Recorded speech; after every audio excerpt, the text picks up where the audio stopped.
I'm Jay Viner, romance and speculative fiction author. Those are my books. But today I'm doing the first episode of Reading Like a Writer, and we are talking about Shadow and Bone, the first book of the Grishaverse, I think. I'm actually not sure. Is it the first one? It feels like the first one. It acts like the first one. So we're going to call it the first one. It is epic YA fantasy. I know that because my library told me, and also because our protagonist is a youngish woman, although there isn't really any specificity about age. I would argue that this book does a lot of things that adult fantasy does, and it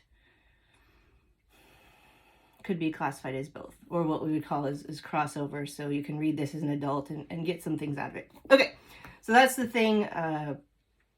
Why do we start with genre? We start with genre because it gives us certain expectations. So if we say fantasy, that's one thing. If we say epic fantasy, that's something else, right? Fantasy could be anything from urban fantasy taking place in our contemporary cities to fairies and elves, but usually regular fantasy is contained within a small thing, within one book or one story or one location. And then epic fantasy is obviously larger.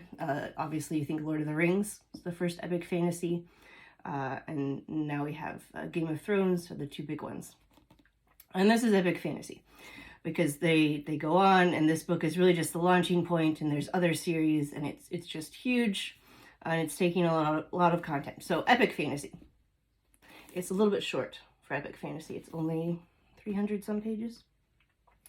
I would argue it could be shorter, but we'll get to that another time. So we're talking about structure. I said in my last video that this book is archetypal and very easy to break down.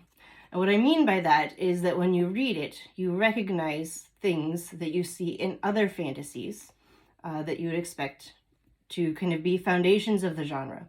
And as a writer, when you read this, you can very easily trace, here's part 1, here's part 2, part 3, and the ending. And I want to walk through those really fast. Hopefully I can get through it without a lot of time wasted on your life. Because I think it's important to think about as a writer, especially if you're writing in this genre, especially if you are trying to do something like Shadow and Bone. And honestly, who isn't at this point because it's so successful? So we have the beginning. And if you remember the beginning, the first section, or what we would call up to the first plot point where we're going through and this is what's happening and this is regular life, and then we shoot off in another direction, is we meet a bunch of main characters, specifically our two main characters. We have, oh crap, I just forgot her name. Brain fart. Alina?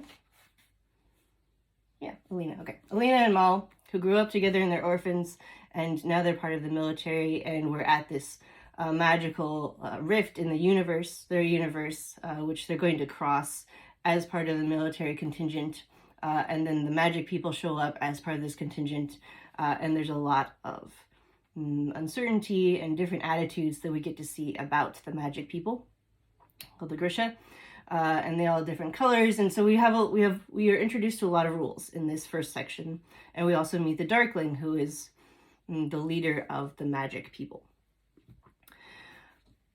What propels this first section forward is this question about whether or not Alina has magic.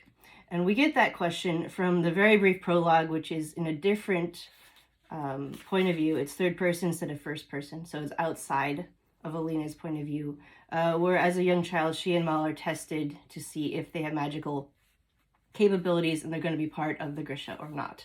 And those tests turn out to be negative, thus they're in the army.